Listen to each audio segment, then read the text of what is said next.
have a very important guest. She goes by the name Miss Damilola Ajibade. She owns a Sickle Cell Foundation. She's a seasoned journalist, a philologist, and an award-winning advocate for sickle cell warriors. Born out of deep empathy and desire to rewrite the narrative around sickle cell disorder, the foundation stands as a lifeline for those silenced by pain and stigma. Damilola combines the sharp lens of journalism with the soul of advocacy, using her voice to echo the unheard cries of sickle cell warriors. As a philologist, she understands the power of words, and she uses it to educate, inspire, and spark transformation. Through hospital outreach, awareness campaign, and emotional storytelling with grassroots engagements, her foundation has impacted thousands, offering not just support, but dignity and hope. What sets the Damilola Sickle Cell Foundation apart is its heart. It doesn't fight for warriors. It walks with them. It listens. It speaks. It speaks truth to power, and it dares to dream of a world where being born with sickle cell doesn't mean being born with limits. This is more than advocacy. It's a revolution of love, led by one woman and carried by a growing community. Join me as I welcome Miss Ajibade. Welcome on board, Miss Ajibade. Thank you so much. Miss Ajibade, can you tell us a little bit about yourself? Apart from what I've said, we just need your own explanation of yourself. Okay, so I am Miss Damilola Ajibade, and I own an organization for sickle cell. I'm also diagnosed with sickle cell actually, and I'm a journalist, and I just work by reporting news and talking about sickle cell is one of my things that I actually love doing. So, yes. Miss Ajibade, when did you first become aware of your condition? My parents got to know about 3 months old when I was 3 months old, but I personally got to understand when I was about 10 years old. So while growing up, my parents kept telling me that I have sickle cell, but I didn't really understand what sickle cell was at that time. And growing up with sickle cell has been really tough, but of course, I'm pushing through. How much did it affect your childhood? A whole lot of time, because I have limitations to what I can do. I have boundaries to what I can do. And, involving myself in different activities, it can be very chaotic because of sickle cell disorder. So having sickle cell and pushing through life, it's a whole different stuff, because you have to do with sickle cell and deal with your life at the same time. It's a whole lot of stress itself. Okay. Ms. Damilola, is there a time where you felt different from your peers due to your sickle cell anemia? Yes, a couple of times. I mean, growing up, there's this restriction for sickle cell that you don't do this, you don't do that. And having my peer groups around me is because they don't understand what sickle cell is. Actually, sickle cell, they don't understand what it is. They just know that they invite me for program as a child growing up, and I will not show up. Birthday parties, I will not show up, and all of that. In fact, sometimes they want to say, "Oh, we want her to be little bride." My mom will say, "No, she can't do that," and all of that. So it's kind of challenging growing up with my peer groups, and involving in different activities with my peer group is really challenging. Can you share a very complicated moment with us where sickle cell affected your being, that almost broke you? I think when I grew up, when I started working in a working system, a working space, was when I got a job, my dream job actually, where I wanted to work to serve for humanity in different states, and it was a job that I got in diaspora, and they actually asked me what's your health complication and all of that, and I told them that I have sickle cell. They had to withdraw back my application letter because I couldn't work with them because of my health. So that actually broke me, because this is what I wanted to do, going around the world and impacting life, but I couldn't do that because of my sickle cell complications, and that actually broke me. Ms. Damilola, sorry, this question I want to ask is, how did you find the strength to go on? I think I draw my strength from my family, and they believed in me. My family, my friends, they actually believed in me. Even when I don't believe myself, they believe that I can do certain things, even with my sickle cell disorder. And finding strength is just being able to find strength in what I can do and what people said I can't do, because it's quite challenging, because people always say that, oh, you can't do this, you can't do that. And some people will not even mingle with you because you have sickle cell. So I actually find strength in that. And then, okay, if you can't do it with me, then I can do certain things with myself and be productive with what I can do. So, is there a way sickle cell has affected your relationship with maybe friends, family, even your siblings, and let me just say your relationship? Yes, it's quite challenging when it comes to friendship, relationship, because it's really difficult for people to understand you, and it's okay if people don't understand who you are as a sickle cell. When it comes to friendship, it's hard because you always keep on them, and this is when maybe they have something, a show. Just for example, they have a show and they call up to you that, okay, I want you to be there. I just skip on them. I just be like, oh, I'm sorry, I'm not available. And it's not because you are not available, it's because you have sickle cell pain crisis. This pain that is extreme and you can't just describe yourself and all of that. And so it brings a lot of distance between you and your friends. And they will say, oh, okay, don't call her. Sometimes they will say, don't call her, she won't show up. And it's not because you don't want to show up. It is because you have this pain that comes on away. I can be fine today, and the next minute I might not be fine because of the pain I am experiencing. And when it comes to relationship, it's a whole lot, and people don't really understand. They feel like, oh, it's just sickle cell. But when they are in a relationship with you and they find out what you are going through, they tend to, they just their shoes, and they flee. In fact, they don't run, they flee. So it is very discouraging. Even going into a relationship, it's very scary to go into a relationship. Even for me, people will say, when we go into a relationship, I'm scared. Even me myself, I'm scared to go into a relationship with people because they don't understand me. And it's fine if you don't understand. I have this question. Okay. The stigma that comes with sickle cell, has it ever bothered you? And if you have somebody that is going through that phase, what can you tell them? Yes, having sickle cell bothers me a lot because the fear of the unknown, the fear of what will happen next to you. Like, okay, this minute you're fine, next minute you're scared. In fact, sometimes I am even scared of going out because you just have some complications that affect you with sickle cell, that when it affects you publicly, people will be like scared, like, oh, what's wrong with this guy? Is she okay? You understand? So there is fear of the unknown, of what will happen next. But I think believing in yourself is one of the ways to deal with it. And dealing with it, it deals with you believing in yourself a lot of times. You just have to be positive, and just staying to know that you can live the next minute. I know people with sickle cell are often misunderstood. Yeah. So, can you tell us, how do you cope with being misunderstood and stigmatized in general? Being stigmatized I think is just the normal norms we have in Nigeria, let me say Nigeria or Africa in general. Being stigmatized is just a normal thing. I've been stigmatized. I think since the day my mom gave birth to me like this, they've been stigmatizing me. So it's not a new thing to me. Sometimes people will stigmatize you and you just start laughing because I've been in that space, and I'll just be laughing. I understand that some people are ignorant. They don't know what sickle cell is. But what hurts the most is the people who understand you, who are in that space, or probably in the medical line, that understand the fact that, okay, this is how sickle cell works. But they still end up stigmatizing. That is when it hurts the most. But me being in a space of stigmatization is it's not something I fear, and it's not something that discourages me. And I'm hoping that people like me out there will understand that sickle cell stigmatization is not something you should be scared of, even though sometimes it's weigh you down, it makes you cry and all of that, but you just have to find a way behind that stigmatization to make yourself happy. Okay. Ms. Damilola, can you tell us about your NGO? Okay. What inspired it?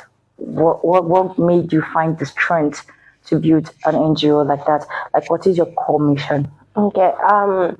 Building my NGO is something I've had in mind for since I've been an adult. I think when I was in my secondary school, and let me say teenager, when I was in my secondary school, I was really stigmatized by my math teacher. I would say it. My math teacher really stigmatized me. she was, I don't know, maybe she was just, jealous of me or angry. I don't know Maybe why she's ignorant. Did you she ever was not consider that? she was not ignorant, because in that school, we were like maybe 5 people that had sickle cell. And I could see the way she relates with the other children with sickle cell was kind of different from my own. And most of the time, she just keeps saying, "You are pretending, you are pretending." I was like, I can't pretend with pain. You can't pretend pain at all. Even sometimes when you want to be like, "Oh, I'm fine," when the pain strikes, you can't just pretend. And that actually started when I just made up my mind that no, I have to preach against the stigmatization. And she is a learned person. You are in a school space where you know what is right and you know what is wrong. So that stigmatization actually was like, no, I have to enlighten people. I have to go to schools, I have to go to institutions to let them know that sickle cell is not a death sentence. You don't have to stigmatize kids. And it's left trauma. I mean, I've been traumatized with that teacher. She really traumatized me. So, Wow. but then it is what it is. Okay, so what are some key programs your NGO does, like the initiative of your NGO, and what program are you currently running to make sickle cell more aware? Campaigns. We have been going through campaigns over the years. We have been running our campaigns and telling people about the importance of genotype. All this sickle cell is just because there was no genotype confirmation result, like there was no test. And if you are not testing yourself to get informed, you get a child like me. So it is important for you to get tested, and that's all the whole purpose of me having an NGO for sickle cell. You need to stay informed, you need to stay aware about what sickle cell is. Knowing your genotype is the first thing first, and that will help you through life. Okay, so what do you do to parents who already have children with sickle cell? How do you counsel them? What do you tell them? A lot of parents are also ignorant about sickle cell. They have a child with sickle cell, but they don't treat them better. They don't treat them well. I'm lucky to be in a family where they embrace me, they embrace my stubbornness and attitude and all of that. But then parents need to understand what sickle cell is. We know that it can be very stressing and it can be very discouraging. And having sickle cell, because you have to be in and out of the hospital a whole lot of time, it can be discouraging because your finances is at stake and you have to spend a lot. So I would want to plead with parents to please support your children with sickle cell. I have a lot on in my organization rather that they ignore their children with sickle cell and they have to run to my organization that they need drugs, they need food. And when you ask about their parents, they will say they don't know. They are left home or they are not even aware. They don't just care about their health. So this is me just using the opportunity to plead that please support your children with sickle cell. You own them, you give birth to them, and you need to do your duty as a parent. Yeah. Okay. So, how can you measure the impact of your NGO? How wide have you reached? How many communities have you reached so far? So far, when we started, we have reached a couple of local governments, local communities in Kwara State, and I can say that we are doing better, and we are growing up every day to impact people with sickle cell. Free drugs in local community, free genotype tests, awareness campaigns, and all of that are going on with my NGO. We know a lot of people still lack knowledge about this sickle cell anemia. A lot of people are ignorant about it. Yeah. How do you plan on making people understand what it takes to have sickle cell? Like I said, that one thing you need to do first is just to know your genotype. When you know your genotype, everything is a story. The remaining thing you need to know is just to know your genotype. Know your genotype and staying informed about sickle cell. And I think people need to understand what sickle cell is itself. It's not just genotype. You need to understand what sickle cell is. Knowing that sickle cell is not a death sentence. Once you have your medications, you take proper care of yourself, you are good as a sickle cell warrior. Okay. So what role do you think government and society should play in supporting people with sickle cell? Just to I think they need to shed light more on individuals and society. People need to understand that sickle cell are part of the society, and government need to put that into the system. Not that people die because of what you did to them. You know, a couple of situations have been happening in my organization that we have to lose someone because of what you did to them, and that is not encouraging at all. Within government, I think we even need to pass a bill that anybody that holds sickle cell should be given 3 times life sentence jail because of what they are doing to us. Yes, because no job opportunity, nothing. If government can look into job opportunity, job creation, entrepreneurship, businesses for sickle cell, they will live a better life and they will do well. So your own opinion is the government should Create more job opportunities for people with sickle cell. Yes. But are there certain conditions at which sickle cell anemia patients can work? Yes, there are certain things we can do, there are certain works we can go into, and that is why we will say most private sectors don't employ people with sickle cell disorder, which I understand with them that we are always in and out of the hospital, and you cannot make them go bankrupt because of our health. And at the same time, sickle cell warriors need financial breakthrough for them to take care of themselves to live long. So we just need, if government can come in to support, not maybe giving them jobs, but entrepreneurship, business, just set up a business or something for them, they will do better. Okay, so with your work relationship and experience, and also societal experience and relationship and other experiences, what can you say is the biggest challenge of sickle cell? The biggest challenge is discrimination and rejection. They reject us too much, way too much. You shouldn't just say sickle cell, they already start beating you and say, get out of my sight. So I think the rejection aspect is crazy, and I feel like people are still ignorant about it. Okay. So how do you think families, friends, and also well-wishers and communities can better support people with sickle cell anemia?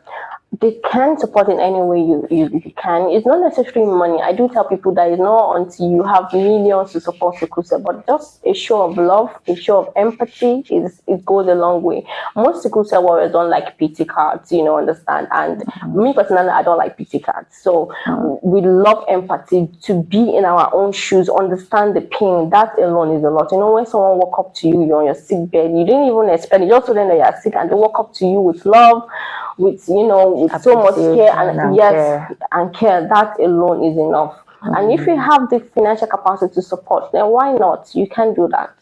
I want to ask you this question: what keeps you motivated? We know day-to-day life is a struggle for normal people, and come to think of it, you live with sickle cell anemia. What keeps you motivated to continue?